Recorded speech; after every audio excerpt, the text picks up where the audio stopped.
दिल ऐसा किसी ने मेरा तोड़ा, बर्बादी की तरफ ऐसा मोड़ा। एक भले मानुष को अमानुष बना के छोड़ा। Hello students, welcome to the my YouTube channel math and English का खेल तथा अनुराग कोचिंग सेंटर खड्डा बाज़ार, किसान इंटर कॉलेज रोड। चलिए इस क्वेश्चन को हम सॉल्व करते हैं। एसएससी सीजीएल 2018 में ये क्वेश्चन पूछा गया है। अगर आप वनडे कॉम्पिटिटिव एग्जामिनेशन की तैयारी कर रहे हैं तो आप इसको देखेंगे।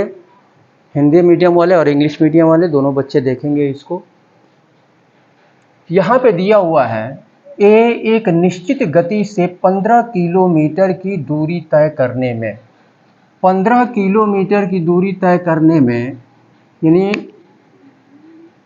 यहाँ से यहाँ तक ये डिस्टेंस है 15 किलोमीटर का, यहाँ से यहाँ तक।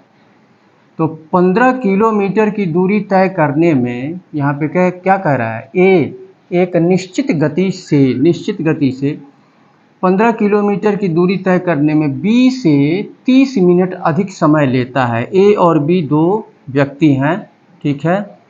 तो ए बी से 30 मिनट अधिक समय लेता है। एक निश्चित गति से 15 किलोमीटर की दूरी तय करने में बी से 30 मिनट अधिक समय लेता है। यानी दोनों में टाइम का डिफरेंस, दोनों में समय का डिफरेंस क्या है, 30 मिनट का है। अब यहाँ पर हमको देखना ये है कि डिस्टेंस यानी दूरी तो दिया हुआ है, तो लेकिन यहाँ पे चाल हम क्या करेंगे, यानी गति, यहाँ पे निश्चित गति दिया हुआ है, चाल हमको नहीं पता है तो क्या करेंगे, चाल यहाँ पे हम मान के चलेंगे। दोनों की चाल यानी ए की चाल अगर हम x मान लें, ए की चाल x मान लें, बी की चाल जो है y मान लेते हैं, ठीक है।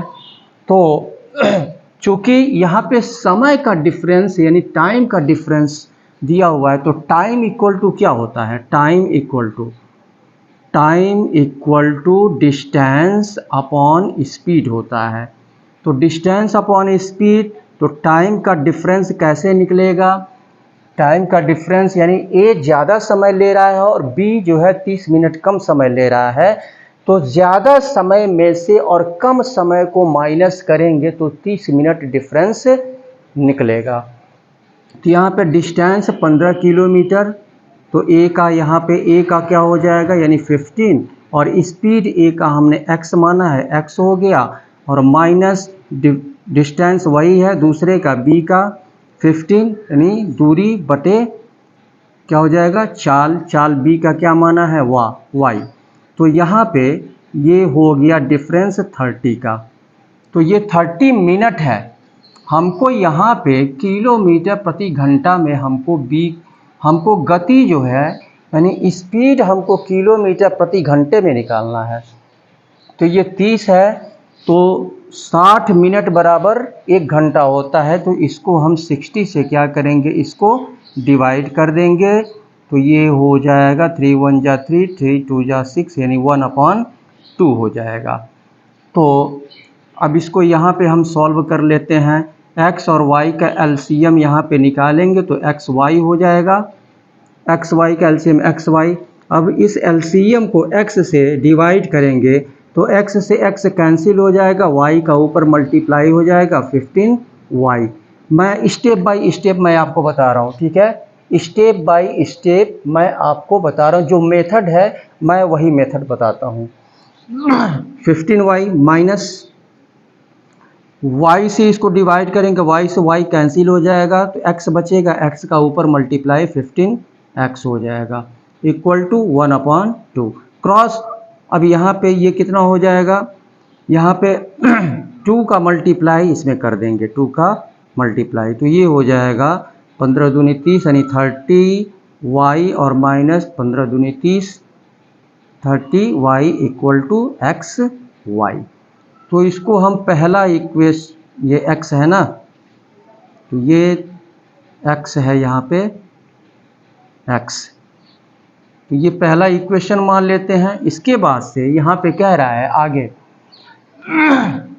यदि a अपनी गति को दोगुना कर देता है, a जो है ये इसकी गति x है, चाल x है, या दोगुना कर देगा, तो दोगुना कर देगा तो a की गति कितनी हो जाएगी, 2x हो जाएगी।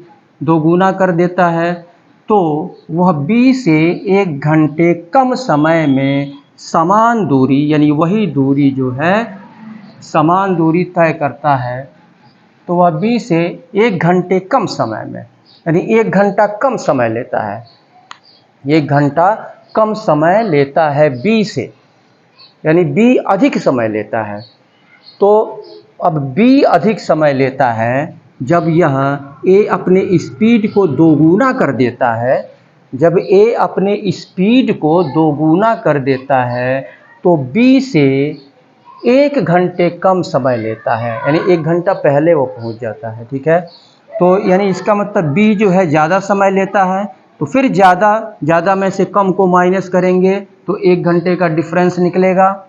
तो यहाँ पर हम ये आपका 15 डिस्टेंस तो वही है, दूरी वही है, और यहाँ पे b का कितना है, y है, ये ज़्यादा समय ले रहा है, और ये अपने स्पीड को a जो है स्पीड को दोगुना कर दिया है, तो यहाँ पे चाल कितना हो गया 2x, और ये आपका डिस्टेंस है 15 और 2x, तो यहाँ पे डिफरेंस 1 घंटे का निकल के आ रहा है। तो अब यहाँ पे y और 2x का यहाँ पे हम क्या करेंगे, एलसीएम निकालेंगे तो 2xy हो जाएगा। अब इस एलसीएम को y से डिवाइड करेंगे, y से y कैंसिल हो जाएगा, 2x बचेगा, 2x का ऊपर मल्टीप्लाई कर देंगे, 15 दूनी 30 यानी 30x, और माइनस 2x से 2x कैंसिल हो जाएगा, और y यानी 15y इक्वल टू 1। अब यहाँ पे तो इसका इसमें मल्टीप्लाई हो जाएगा, तो ये 30x और minus 15y equal to 2xy, ये सेकंड इक्वेशन हो गया। तो अब यहाँ पे 30y minus 30x equal to xy है, यहाँ पे 30x minus 15y equal to 2xy है। तो दोनों इक्वेशन को अब सॉल्व करेंगे, यहाँ पे दोनों इक्वेशन को, तो दोनों इक्वेशन को यहाँ पे सॉल्व करते हैं हम। 30y और minus 30x equal to xy, और ये है 30x, तो 30x यहाँ पे रखेंगे, प्लस है इसके पहले 30x, और ये है माइनस 15y और इक्वल टू 2xy। अब यहाँ पे हम प्लस करेंगे, यहाँ पे हम प्लस करेंगे तो ये आपका माइनस, यानी प्लस माइनस माइनस हो जाएगा, प्लस करेंगे तो यहाँ पे आपका माइनस होगा और ये आपका प्लस होगा।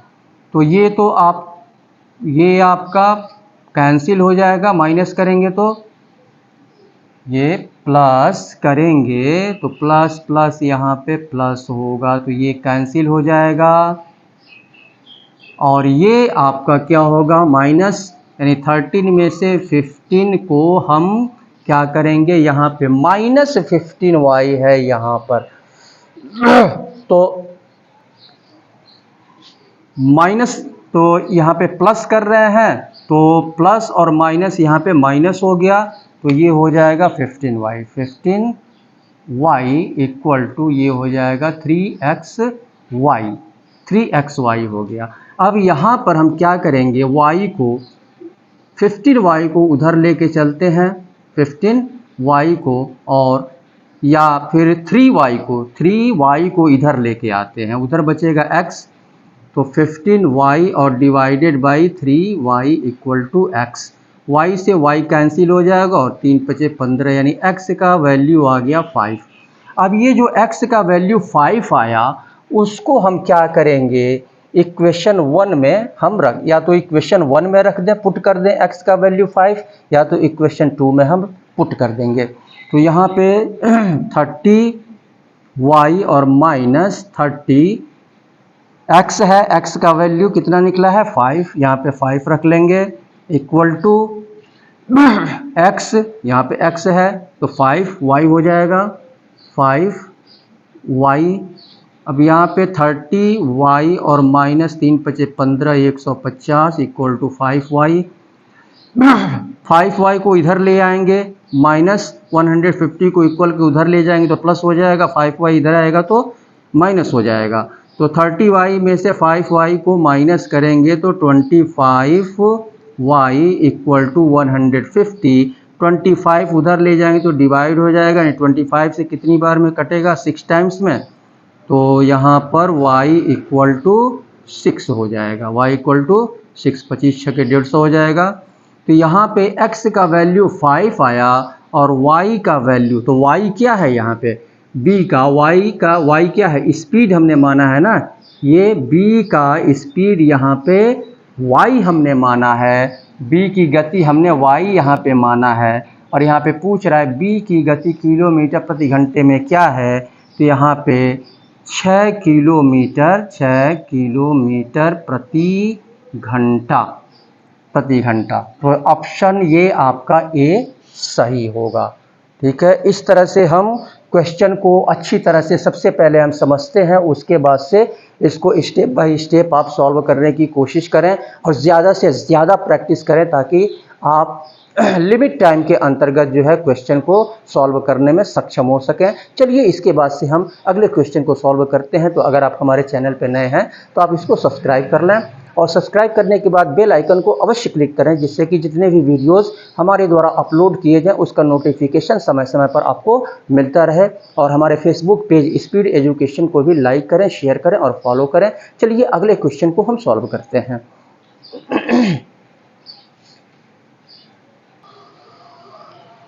क्वेश्चन नंबर 2 को हम सॉल्व करते हैं। यहाँ पे दिया हुआ है, एक ट्रेन कार से 40% तेज चलती है, दोनों एक ही समय पर बिंदु ए से शुरू करते हैं और एक ही समय पर 140 किलोमीटर दूर बिंदु पर पहुंचते हैं। रास्ते में ट्रेन को स्टेशनों पर रुकने में 25 मिनट का समय लगता है। ट्रेन की गति किलोमीटर प्रति घंटे में क्या है, ये हमको निकालना है। ये क्वेश्चन एसएससी सीजीएल 2017 में पूछा गया था। एसएससी सीजीएल 2017 में पूछा गया था। यहाँ पर सबसे पहले हम देखते हैं, क्या देखें, एक ट्रेन कार से 40% तेज चलती है, यानी यहाँ पे गति क्या है, कार की गति क्या है, ट्रेन की गति क्या है। न तो हमको कार की गति पता है और न ही ट्रेन की गति पता है, यानी चाल स्पीड हमको पता नहीं है। लेकिन कार से ट्रेन की स्पीड ज़्यादा है, और कितनी ज़्यादा है, 40% ज़्यादा है। 40% ज़्यादा है तो क्या करेंगे, कार की स्पीड अगर हम x मान लें, कार की स्पीड अगर हम x किलोमीटर प्रति घंटा मान लें, तो ट्रेन की स्पीड क्या हो जाएगी, ट्रेन की स्पीड तो 40% तेज है ना, 40% ज़्यादा है। तो यहाँ पर 100 में 40 ऐड करेंगे, कार का ये x है, और 100 में 40 ऐड करेंगे तो 140 हो जाएगा अपॉन 100। 10 से 10 कैंसिल, 2 7 14, 2 5 10, यानी 7x अपॉन 5, 7x अपॉन 5 ये ट्रेन की स्पीड हो गई। ये जो है ट्रेन की स्पीड हो गई और ये कार की स्पीड हो गई। अब यहाँ पे दोनों एक ही समय पर बिंदु ए से शुरू करते हैं चलना, और एक ही समय पर 140 किलोमीटर दूर, 140 किलोमीटर का डिस्टेंस जो है एक ही समय पर कवर करते हैं। लेकिन इसमें क्या रहा है, ट्रेन की स्पीड तो ज़्यादा है, तो अगर ट्रेन बीच में नहीं रुकती तो ट्रेन क्या करती, 25 मिनट पहले पहुंच जाती कार से। यानी डिफरेंस कितने का हो जाता, टाइम का डिफरेंस जो है 25 का हो जाता। टाइम का डिफरेंस जो है 25 का हो जाता अगर ट्रेन बीच के स्टेशन पे अगर नहीं रुकती तो यहाँ पर फिर वही चीज़ हम time equal to speed, time equal to distance upon speed. तो अंतर यानी पहले तो लेट से यहाँ पे कौन पहुँचेगी, कौन पहुँचेगी, चूँकि कार का स्पीड कम है ट्रेन की अपेक्षा, तो यह समय ज़्यादा लेगी, कार जो है समय ज़्यादा लेगा।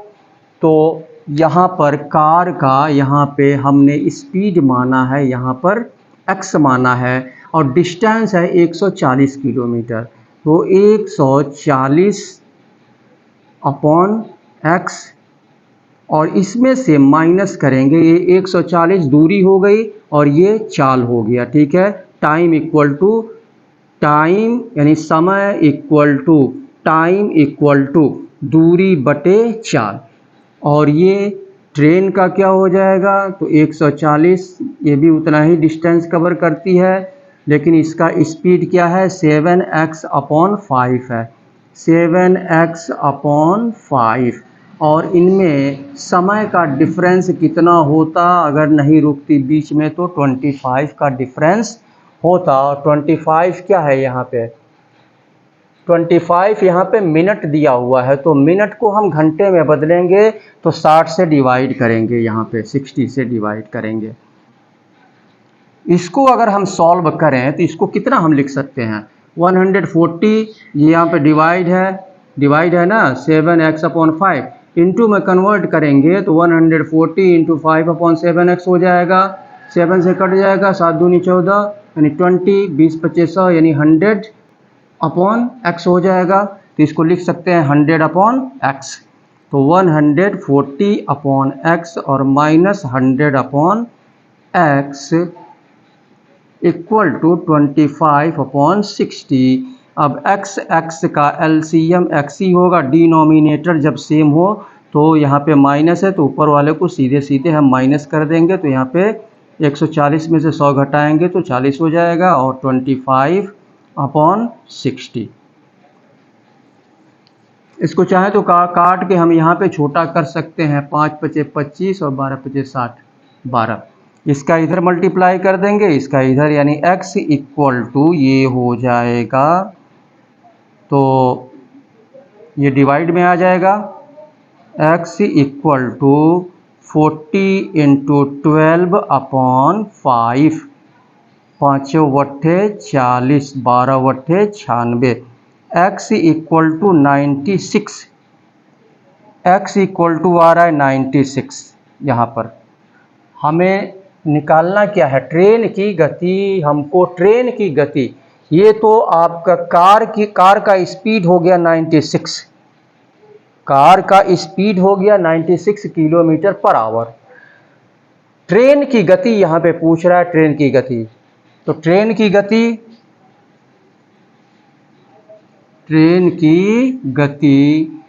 की स्पीड यहाँ पे हो जाएगी कितनी, तो ट्रेन की, अब यहाँ पे इसमें x का वैल्यू हम रख देंगे, ये स्पीड है ना, तो 7 इंटू 96 अपॉन 5।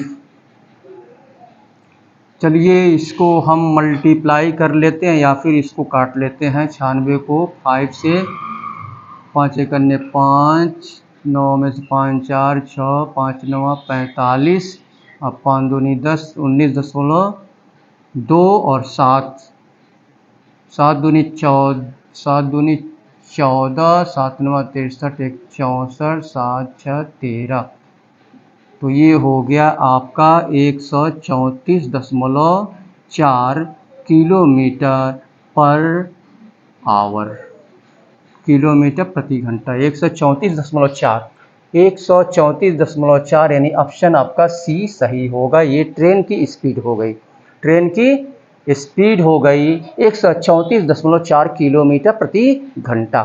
तो क्वेश्चन को सबसे पहला ज़रूरी काम है आपके लिए कि क्वेश्चन को अच्छी तरह से आप समझें और अच्छी तरह से समझने के बाद ही उसके बाद से क्वेश्चन को सॉल्व करें और जो मेथड है उस मेथड को अपनाएं।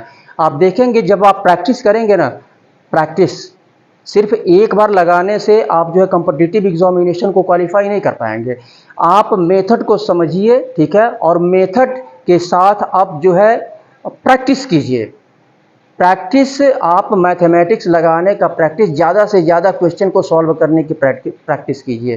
तो आप देखेंगे कि आप जो है 3-4 स्टेप आगे की सोच लेते हैं, आपके दिमाग में तुरंत जो है आ जाता है कि कौन सा स्टेप होना चाहिए, ठीक है। तो वो शॉर्टकट, आपका दिमाग जो है शॉर्टकट खुद बन जाता है, ठीक है। तो इसलिए सबसे पहले मेथड को अपनाइए। अगर आप अपने दिमाग का विस्तार करना चाहते हैं, इसको फैलाना चाहते हैं, तो आप मेथड के अनुसार लगाएं। कैलकुलेशन करने की कैपेसिटी आपके अंदर डेवलप होनी चाहिए, तब आप कॉम्पिटिटिव एग्जामिनेशन को क्वालिफाई कर सकते हैं। तो इसलिए मेथड को अपनाएं। इसके बाद से चलिए हम अगले क्वेश्चन को सॉल्व करते हैं। तो अगर आप हमारे चैनल पर नए हैं तो आप इसको सब्सक्राइब कर लें, वीडियो को देखते रहें, इसको सब्सक्राइब कर लें और सब्सक्राइब करने के बाद बेल आइकन को अवश्य क्लिक करें, जिससे कि जितने भी वीडियोस हमारे द्वारा अपलोड किए जाएं तो उसका नोटिफिकेशन समय समय पर आप सभी को मिलता रहे। चलिए अगले क्वेश्चन की तरफ बढ़ते हैं।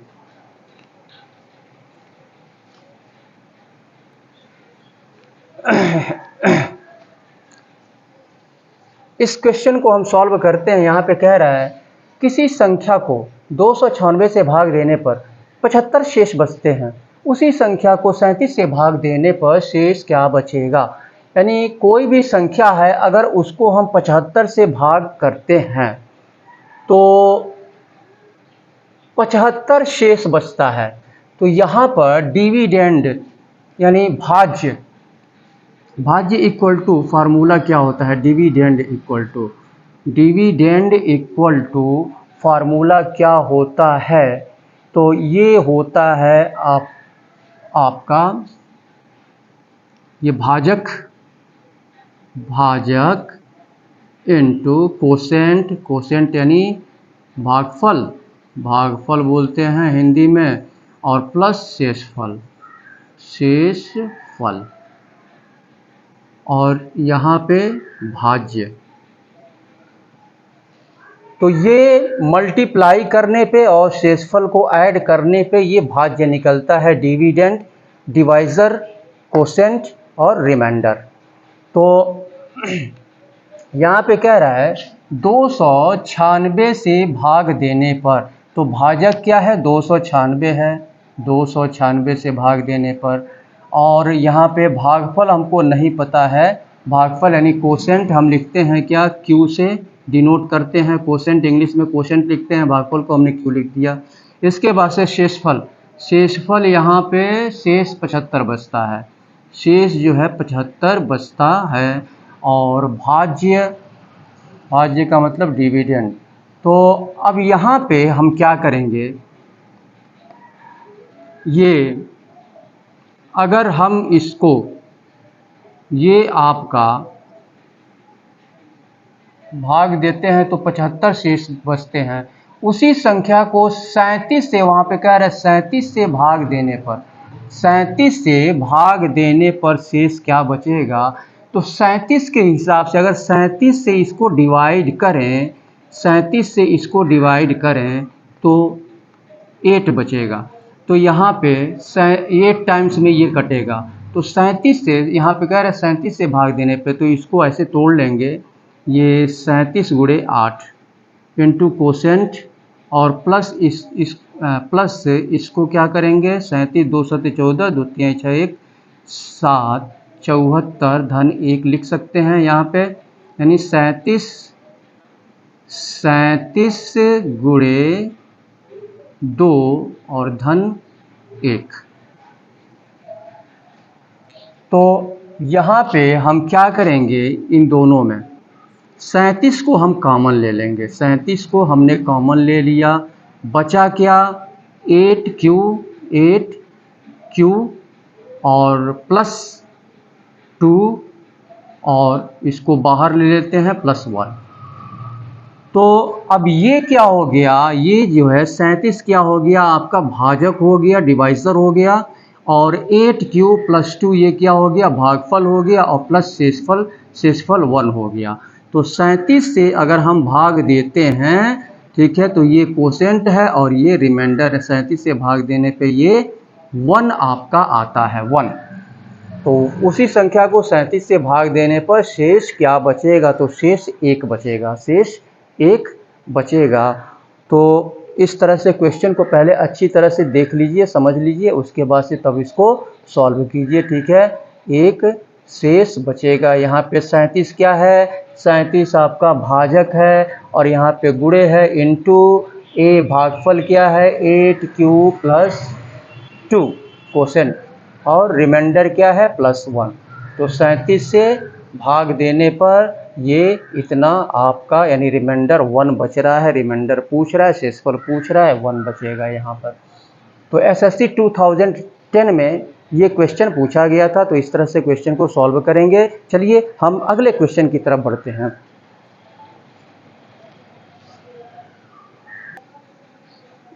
चलिए इस क्वेश्चन को सॉल्व करते हैं। यहाँ पे कह रहा है,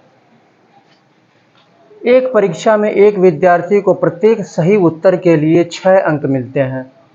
सही उत्तर के लिए 6 अंक मिलते हैं, और प्रत्येक गलत उत्तर के लिए 2 अंक कट जाते हैं, और अगर वह गलत उत्तर देता है तो उसके लिए 2 अंक कट जाते हैं, और सही उत्तर के लिए 6 अंक मिलते हैं।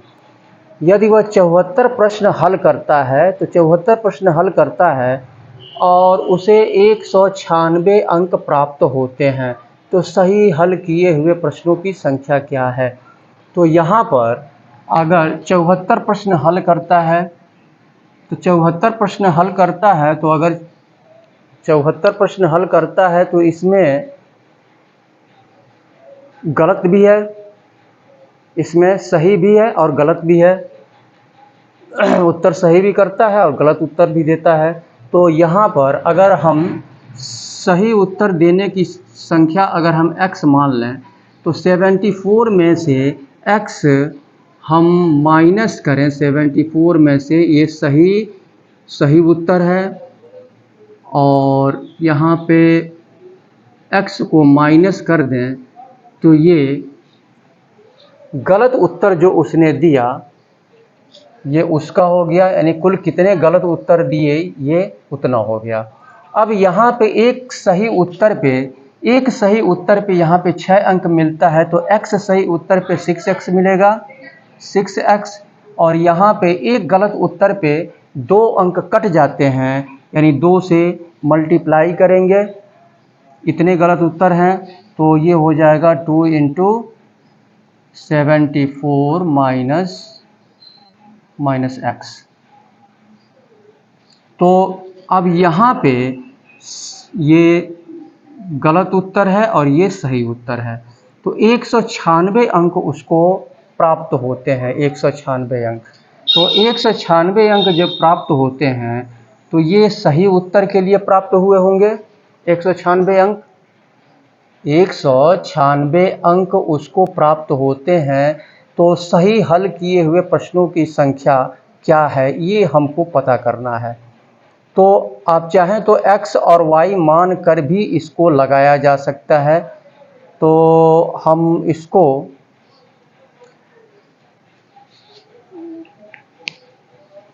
चलिए इसको दोनों तरीके से हम लगा सकते हैं, इसको दोनों तरीके इसको लगा लेते हैं। चलिए x और y मान लेते हैं। सही उत्तर x मान लिया और गलत उत्तर y मान लिया, तो ये 2 उत्तर, सही उत्तर और गलत उत्तर दोनों मिला करके ये 74 प्रश्न हल करता है। अब यहाँ पे सही उत्तर के लिए उसको 6 अंक मिलते हैं, तो 6 से इसमें मल्टीप्लाई करेंगे, और गलत उत्तर y देता है, तो इसमें 2 अंक कट जाते हैं, 2 से मल्टीप्लाई करेंगे, तो उसको कुल कितने अंक उसको मिल रहे हैं 196 अंक मिल रहे हैं। तो सही उत्तर में से ये गलत उत्तर को माइनस करेंगे तो ये 196 यहाँ पे आएगा। अब यहाँ पे क्या करेंगे, ये 2 2 से ये सभी कट जाएगा, ठीक है। इसको छोटा कर लेते हैं यहाँ पे हम। तो 2 से ये कट जाएगा तो 2 तिहाई 6, 3x और माइनस y, और ये दुनवा 18, दुनवा 18, 2 अठे 16,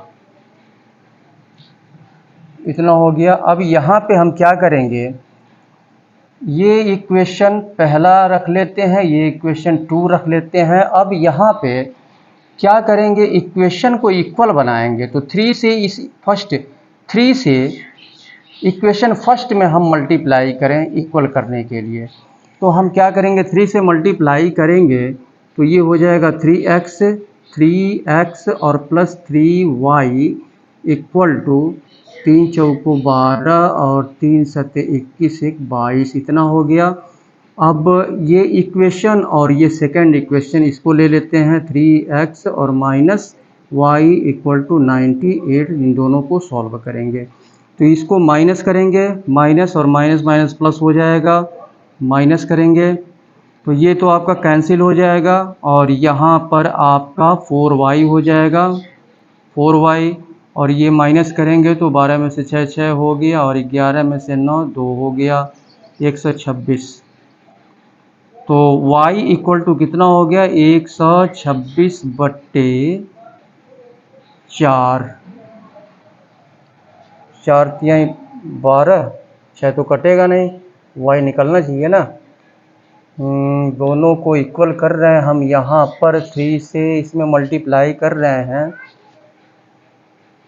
तो 3x धन 3y, 3 चौको 12, 3 सत्ते 21, 22, इतना हो गया। और फिर 3x plus 3y equal to 222, और 3x minus y equal to 96। अच्छा, यहाँ पे गड़बड़ हो रहा है।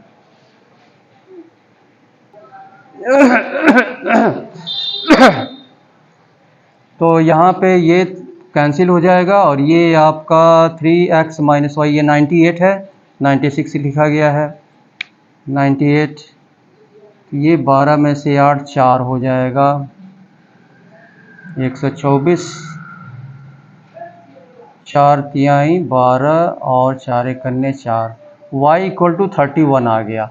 अब यहाँ पे इक्वेशन 1 में या इक्वेशन सेकंड, इक्वेशन फर्स्ट या सेकंड, किसी में भी y का वैल्यू हम रख देंगे। तो y का वैल्यू चलिए हम रख देते हैं यहाँ पे। तो ये हो जाएगा x प्लस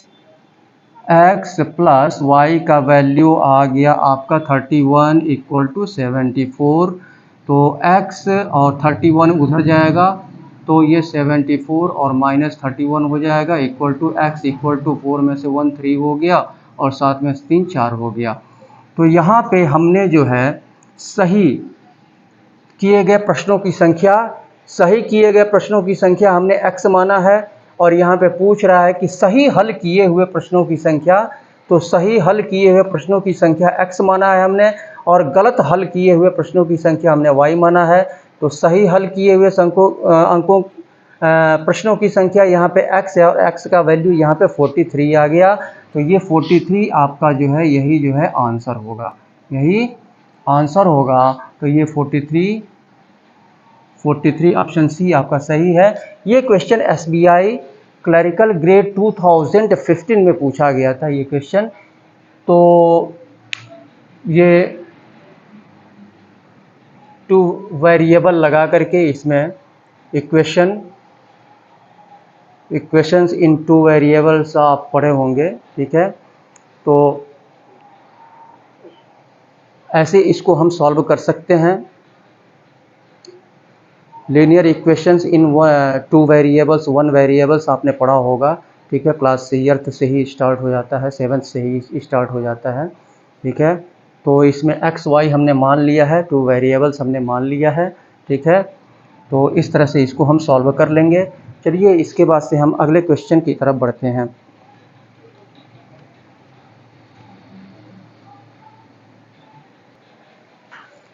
चलिए इस क्वेश्चन को सॉल्व करते हैं। यहाँ पे दिया हुआ है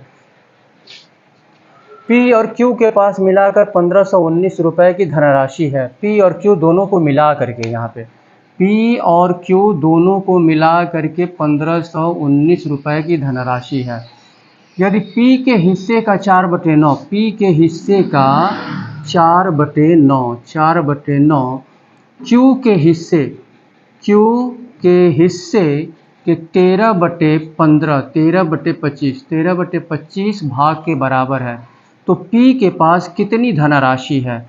तो P के पास कितनी धनराशि है, इस Q को इधर ले आए, 4/9 को उधर ले आए, तो ये हो जाएगा P/Q इक्वल टू 13/25, उधर जाएगा इंटू है, डिवाइड होगा, और डिवाइड इंटू में कन्वर्ट करेंगे तो 9 ऊपर चला जाएगा, 4 नीचे आ जाएगा, तो ये तो कटेगा नहीं, तो ये P/Q इक्वल टू ये 13 9 117 25 चौको 100, तो ये रेशियो में अगर लिखें हम इसको Q तो 170/100 हो जाएगा।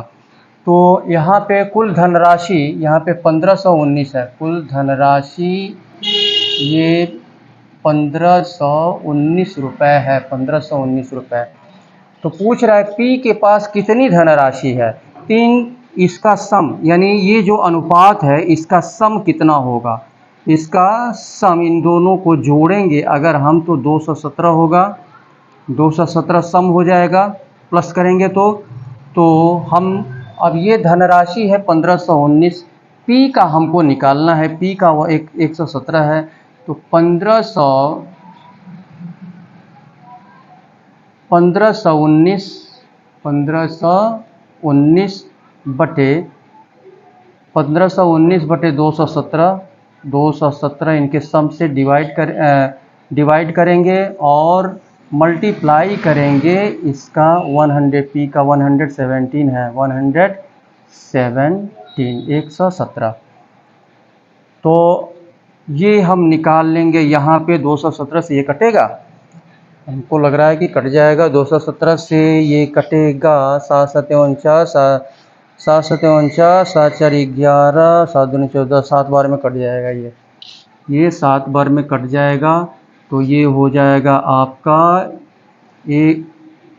7 इंटू इतना, तो 7 7 49 7 4 11 और 7 1 7 1 8, तो P के पास कितनी धनराशि है, तो 819 निकल के यहाँ पे आ रहा है, यानी ऑप्शन ए आपका सही होगा, 819। तो यहाँ पे ऐसे हम निकाल लेंगे, P इंटू 4/9 या इक्वल है Q के 13/25 के, Q को इधर ले आएंगे, 4/9 को उधर ले जाएंगे और फिर इंटू में कन्वर्ट करेंगे तो 9 ऊपर चला जाएगा, 4 नीचे आ जाएगा, इस तरह से इसको सॉल्व कर लेंगे, तो ये आंसर होगा। तो इस तरह से क्वेश्चन को हम सॉल्व करेंगे। अगर आप हमारे चैनल पर नए हैं तो आप इसको वीडियो को देखते रहें और इसको सब्सक्राइब कर लें, और सब्सक्राइब करने के बाद बेल आइकन को अवश्य क्लिक करें, घंटी बजाना ना भूलें, जिससे कि जितने भी वीडियोस हमारे द्वारा अपलोड किए जाएं तो उसका नोटिफिकेशन समय समय पर आपको मिलता रहे। और इसी के साथ मैं सुशील कुमार आपसे विदा लेता हूं, और फिर विदा लेने से पहले फिर वही बात दोहराऊंगा, चलते चलते मेरे ये गीत याद रखना, कभी अलविदा ना कहना, कभी अलविदा ना कहना। Thank you very much. Subscribe कर लें और लाइक कर लें। Thank you.